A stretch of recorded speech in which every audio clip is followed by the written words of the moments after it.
Primeiros capítulo 7, Salomão edifica um palácio. Verso 1 diz: porém a sua casa edificou Salomão em 13 anos, e acabou toda a sua casa. Casa aqui é palácio, e ele a construiu em 13 anos. Juntando com os 7 do templo, nós chegamos aí o total de 20 anos de obras. 2. Também edificou a casa do bosque do Líbano, de 100 côvados de comprimento, de 50 côvados de largura e de 30 côvados de altura, sobre 4 ordens de colunas de cedro e vigas de cedro sobre as colunas. Essa expressão casa do bosque do Líbano, ela a princípio ela vai ser colocada, ou foi colocada, ou pela quantidade de cedros que eram trazidos para a construção, que era um número elevadíssimo, ou pelas 4 ordens de colunas feitas de madeira de cedro. Certo é que, de uma forma ou de outra, esse edifício era utilizado para guardar os armamentos e o tesouro do rei, e ficou conhecida como Casa do Bosque do Líbano, mas na verdade não ficava no Líbano, ficava mesmo em Jerusalém, dentro dos territórios aonde o rei estava no seu palácio. Verso de número 3 diz: e por cima estava coberta de cedro sobre as vigas, estavam sobre 45 colunas, 15 em cada ordem, e havia 3 ordens de janelas, e uma janela estava defronte da outra janela, em 3 ordens, quer dizer, 3 ordens, 3 sequências.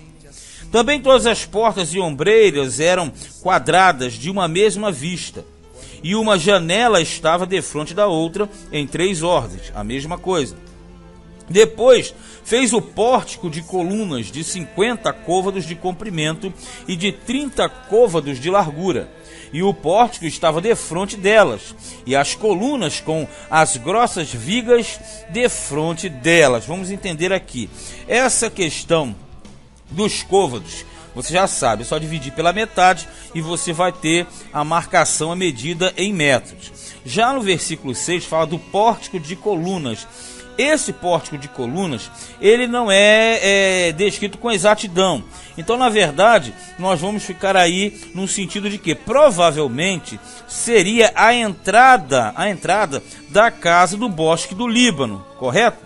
Que seria uma espécie de antessala para se entrar no pórtico do juízo. E o pórtico do juízo era onde o rei ele executava as sentenças, analisava as causas. Então, a princípio, não tendo muita definição, esse pórtico você sabe que é um saguão de colunas, a princípio ele seria uma espécie de antessala para entrar no chamado pórtico do juízo. Verso 7, também fez o pórtico para o trono onde julgava, justamente o que eu falei, para o pórtico de juízo, que estava coberto de cedro, de soalho a soalho. Na verdade, o pórtico do juízo, como eu falei, era o local onde ele exercia justiça aos seus súditos. Ali era justamente o local específico, porque uma das principais atividades do rei de Israel era julgar a causa do povo, administrar a causa do povo que levavam essas situações para que o rei viesse a dar a palavra final, a palavra de juízo, no caso, do que seria feito. Aqui no finalzinho do 7 fala assim, que estava coberto de cedro, de soalho a soalho. Sempre que fala soalho, é o piso. Então, quer dizer, todo ele era revestido de cedro. O cedro, nós sabemos que era a madeira mais importante ali, mais utilizada. E aqui, na verdade, faz parte de toda a construção ali, não somente do templo, mas também do palácio. Verso 8, e em sua casa em que morava havia outro pátio, por dentro do pórtico, de obra semelhante a este. Também para a filha de Faraó, que Salomão tomara por mulher, fez uma casa semelhante àquele pórtico. Quer dizer, ele fez dependências. Sempre que fala pórtico, é uma área coberta, é um saguão. Todas essas coisas eram de pedras finíssimas, cortadas à medida, serradas à serra por dentro e por fora. e isso desde o fundamento até as beiras do teto, e por fora até ao grande pátio. Quer dizer, que é uma obra toda ela bem planejada, toda ela muito bem trabalhada. Os detalhes, como nós falamos, é muito difícil você ter uma visualização perfeita disso, a não ser que haja um estudo apurado, com ilustrações.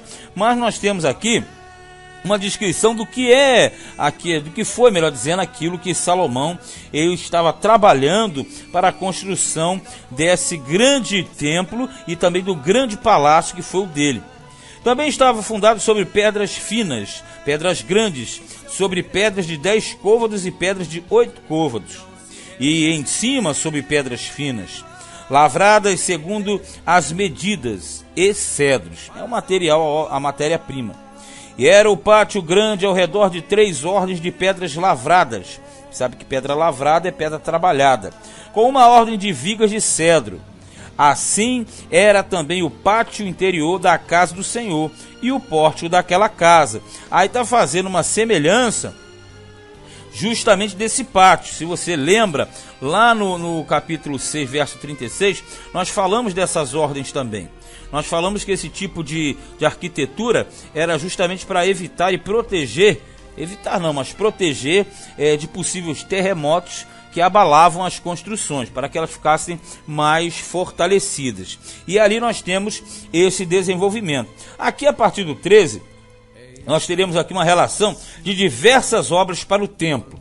E geralmente, na leitura, às vezes, há uma confusão entre o templo e o palácio, mas não são a mesma obra, são obras independentes, uma é separada da outra.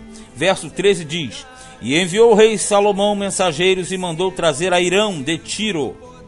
Este era filho de uma mulher viúva da tribo de Naftali, e fora seu pai um homem de Tiro, que trabalhava em cobre, e era cheio de sabedoria e de entendimento e de ciência para fazer toda a obra de cobre.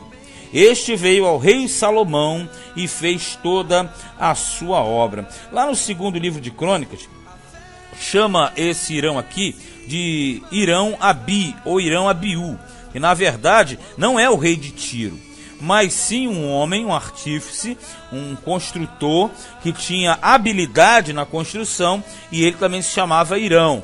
Então não confundir o rei Hirão com o artífice Hirão, que no caso em Crônicas chama de Hirão Abiú, ou Hirão Abi.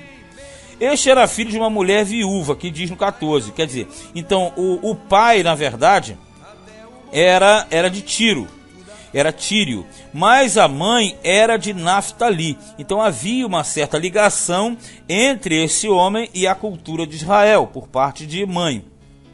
Porque formou 2 colunas de cobre, a altura de cada coluna era de 18 côvados, quer dizer, 9 metros. E um fio de 12 côvados cercava cada uma das colunas. Também fez 2 capitéis de fundição de cobre para pôr sobre a cabeça das colunas. O capitel é um remate, ou arremate de coluna. É aquele enfeite que você vê naqueles castelos antigos, tanto os medievais como aqueles orientais, e tem uma espécie de cebola em cima. Aquele fechamento, parecendo uma cebola, uma romã, aquilo ali que é o capitel. O capitel é aquele arremate para a coluna não ficar feio. Aí diz aqui, de 5 côvados era a altura de um capitel, de 5 côvados a altura do outro capitel, porque são 2 colunas. Essas 2 colunas estavam na entrada do templo, e a gente vai ver aqui, tinha nome dado a cada uma delas.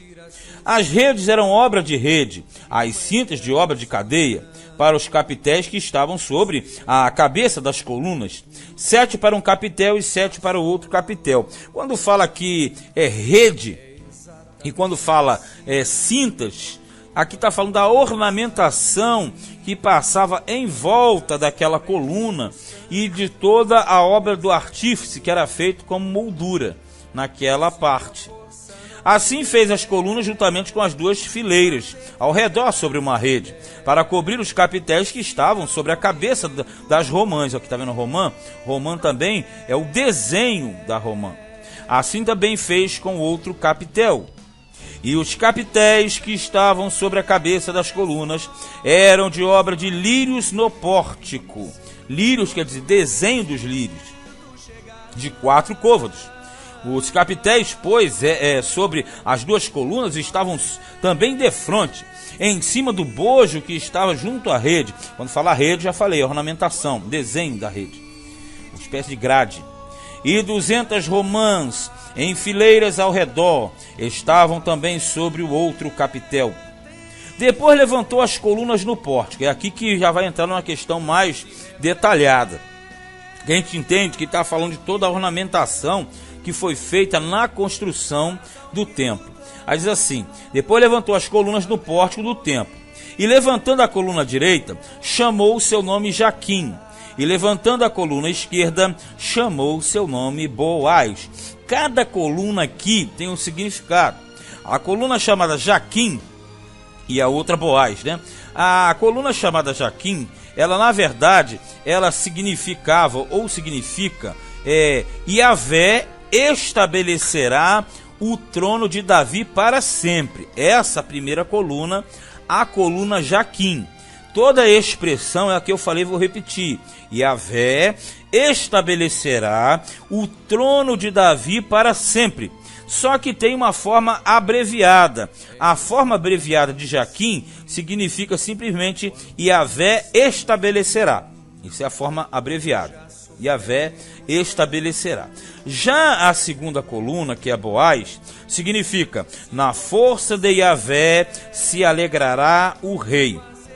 Na força de Yahvé se alegrará o rei. Na sua forma abreviada, aí você já deve ter uma noção. Na questão abreviada vai ficar: Yahvé se alegrará. Yahvé se alegrará. Então, voltando, duas colunas, Jaquim e Boaz. As duas colunas da entrada do templo de Salomão, aquele templo que ele construiu. Então vamos lá: Jaquim, Yahvé estabelecerá o trono de Davi para sempre. Forma abreviada, Yahvé estabelecerá. Boaz, na força de Yahvé se alegrará o rei. Na forma abreviada, Yahvé se alegrará. Yahvé se alegrará. Então quer dizer, as duas colunas, elas têm sentido, já percebeu? Justamente de manifestações de Deus para com o rei e para com o seu povo. Agora, seguindo, 22 diz: e sobre a cabeça das colunas estava a obra de lírios. E assim se acabou a obra das colunas. Fez mais o mar de fundição, de 10 côvados de uma borda até outra borda, redondo ao redor, e de 5 côvados de alto, e um cordão de 30 côvados o cingia ao redor. Esse mar de fundição, que é chamado também de mar de bronze, era uma espécie de lavatório gigante, onde ficaria depositada água suficiente para que vários sacerdotes se lavassem. Nós devemos entender o quê? Tudo que foi feito no templo foi feito em dimensões maiores do que as dimensões do tabernáculo, porque o tabernáculo era bem pequeno. Já o templo, ele está trabalhando em dimensões muito maiores. Então esse mar de bronze aqui, mar de fundição, ele era justamente uma pia gigante, aonde ficaria a água armazenada para a lavagem dos sacerdotes que trabalhavam nos sacrifícios ali no templo. E por baixo da sua borda, ao redor, havia botões que o cingiam. Isso aqui é ornamento. Por 10 côvados cercavam aquele mar ao redor. 2 ordens desses botões foram fundidas na sua fundição, quer dizer, era acoplado. E firmava-se sobre 12 bois. O 12 é o número das tribos de Israel. 3 que olhavam para o norte, e 3 que olhavam para o ocidente, e 3 que olhavam para o sul, e 3 que olhavam para o oriente. E o mar em cima estava sobre eles, e todas as suas partes posteriores para a banda de centro. Vamos entender. Então você tem uma superpia. Essa superpia vai ser para colocar água para a lavagem dos sacerdotes. Mas embaixo dessa superpia tinha 12 bois que sustentavam a obra. Então desses 12, 3 ficavam para o norte, 3 para o sul, 3 para o leste e 3 para o oeste, segundo a nossa forma. Então são 12. Esses 12 bois sustentam a obra. E a grossura era de 1 palmo, e a borda como a obra da borda de um copo ou flor de lírios. Ele levava 2.000 batos. A questão do bato é uma unidade de medida antiga. Aí você tem que trabalhar em cima de quê? Trabalhar em cima da tabela para converter. Tem como fazer essa conversão e chegar mais ou menos ao valor aproximado do que seria a quantidade de água que armazenava ali. Mas a questão é, esse grande mar, ele tem um símbolo, né? Ele tem um símbolo. O simbolismo desse mar de bronze, ou mar de fundição, era simbolizar o grande mar universal, o grande mar cósmico. Símbolo de quê? De fecundidade, de poderio divino, como se fosse o grande mar universal. Então, na verdade, isso aqui estava reservado exclusivamente para os sacerdotes praticarem atos de purificação. Agora, é claro que de uma forma, como você fala, de uma forma harmônica, de uma forma de obra de arte, era uma obra muito bela, muito bem trabalhada e aparentemente apetecível aos olhos. Por isso que tudo que Salomão ele fez ali naquelas construções foram realmente obras muito interessantes para a época, muito destacadas. 27. Fez também as 10 bases de cobre. O comprimento de uma base de 4 côvados e de 4 côvados a sua largura e de 3 côvados a sua altura. E esta era a obra das bases. Tinham cintas e as cintas estavam entre as molduras. Quando fala as molduras, são justamente os desenhos. E sobre as cintas que estavam entre as molduras, havia leões, bois e querubins. E sobre as molduras, uma base por cima. E, debaixo dos leões e dos bois, junturas de obra estendida. Olha só. Quando você fala leões, bois, querubins, esses animais, mais o querubim, eles são muito utilizados dentro da Bíblia. Até porque você pega o rosto do querubim tem 4 faces, na verdade. Um de leão, um de boi, um de querubim, o próprio querubim, né? Boi, leão, águia e homem. Isso a gente vê mais na frente. Mas aqui, esses elementos são utilizados na ornamentação daquela situação, não só do templo, como das peças do templo também. E uma base tinha 4 rodas de metal e lâminas de cobre, e os seus 4 cantos tinham ombros. E quando fala ombros, são cantos, são quinas. Debaixo da pia estavam estes ombros fundidos, da banda de cada uma das junturas, quer dizer, em cada canto. Quando fala fundido, é monobloco, é agarrado. E uma base tinha 4 rodas de metal, de lâminas de cobre, e os seus 4 cantos tinham ombros. Quer dizer, sempre que fala ombro, a gente trabalha na nossa questão de ombro, é porque é onde sustenta, e isso aqui é para dar mobilidade, para se deslocar. E a sua boca estava dentro da coroa, e era de um côvado por cima, e era a sua boca redonda, segundo a obra da base, de côvado e meio. E também sobre a sua boca havia entalhas, e as suas cintas eram quadradas, não redondas. E as 4 rodas estavam debaixo das cintas, e os eixos das rodas na base. E era a altura de cada roda de côvado e meio. Então toda essa marcação aqui, para pensar somente fica muito difícil. Para entender melhor tem que ter um desenho para a pessoa ver. E era a obra das rodas como a obra da roda de carro. Seus eixos e suas cambas é o aro, é o redondo, né? E seus cubos e seus raios, todos eram fundidos. Quando fala camba, aro, raio, aí a gente já começa mais ou menos, te lembra de uma bicicleta. É mais ou menos o que ele está querendo dizer. Era uma roda para deslocamento daquela peça. E havia 4 ombros nos 4 cantos de cada base. Seus ombros saíam da base. E no alto de cada base havia uma altura redonda de meio côvado ao redor. Também sobre o alto de cada base havia asas e cintas que saíam dela. Sempre fala asas, cintas. Aí vai ter que trabalhar. Ora é a ornamentação, ora são peças que eram utilizadas para deslocamento, para puxar, para deslocar e etc. Conforme esta, fez as 10 bases. Todas tinham uma mesma fundição, uma mesma medida e um mesmo entalhe. Quer dizer, que todas as bases eram iguais. Também fez 10 pias de cobre. Em cada pia cabiam 40 batos, e cada pia era de 4 côvados, e sobre cada uma 10 bases estava uma pia. A grande verdade é o seguinte: você tinha na outra forma uma pia somente com água. Na construção de Salomão, ele faz um grande mar de bronze, nós já vimos, mas além disso, ele faz mais 10 pias que ficavam nas laterais do templo. 10 pias, 5 de um lado, 5 da outra. E mais o piscinão, que é a obra mais bonita de todas.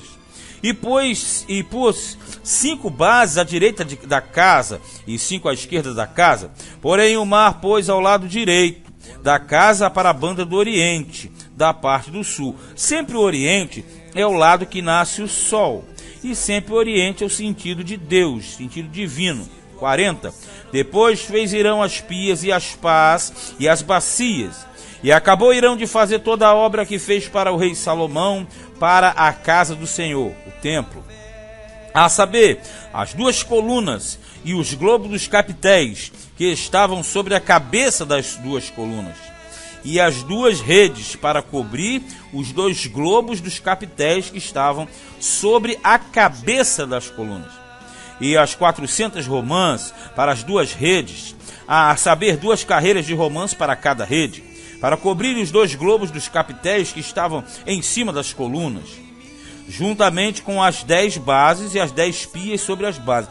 Aqui está relacionando a obra de uma forma geral do que foi descrito.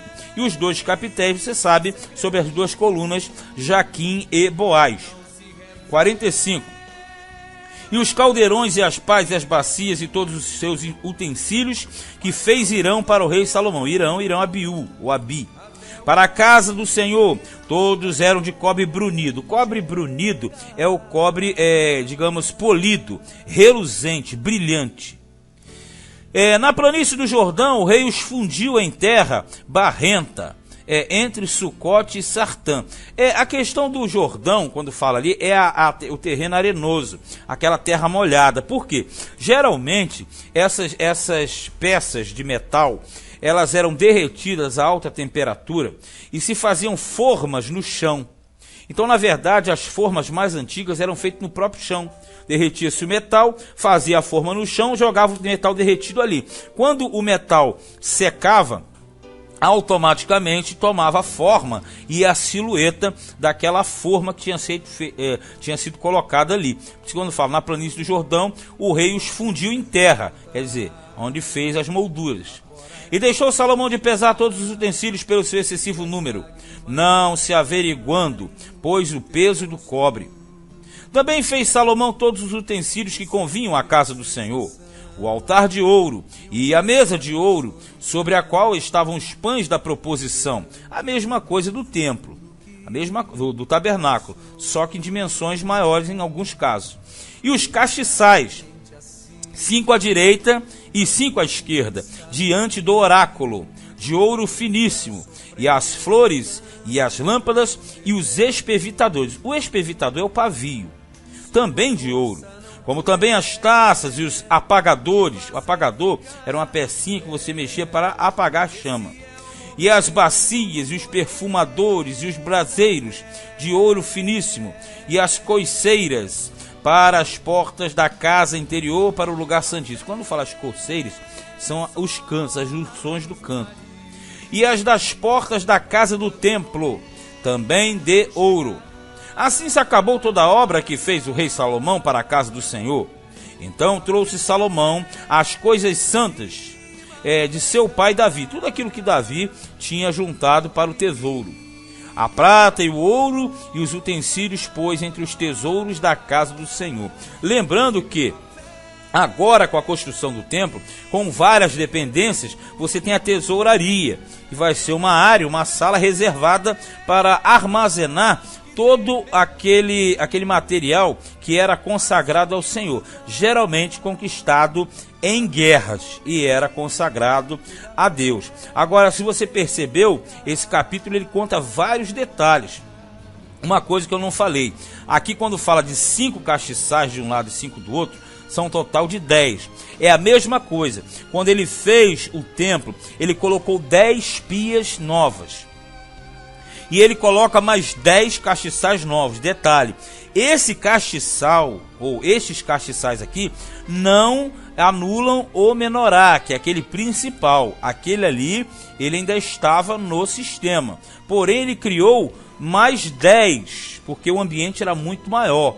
Então, como o ambiente era maior, ele colocou várias luminárias para que o ambiente ficasse bem iluminado. E lembrando lá das duas colunas importantes, Jaquim e Boaz. Jaquim, Yahvé estabelecerá, e Boaz, que é Yahvé se alegrará. Então, na verdade, nós temos aí duas obras de colunas que são as principais. Detalhe, essas duas colunas, elas vão ser ponto de consagrações, posse de reis, uma série de cerimônias que seriam executadas ali no meio dessas duas colunas. Lembrando também que todos os templos da antiguidade, em sua maioria, possuíam sempre duas colunas centrais que sustentavam, na verdade, todo o templo, toda uma casa, que é chamada casa de oração. É tipo Sansão lá quando derrubou o templo de Dagon. Ele procurou as duas colunas principais.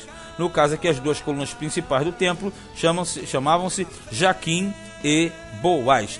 Este foi o primeiro livro dos Reis, capítulo 7.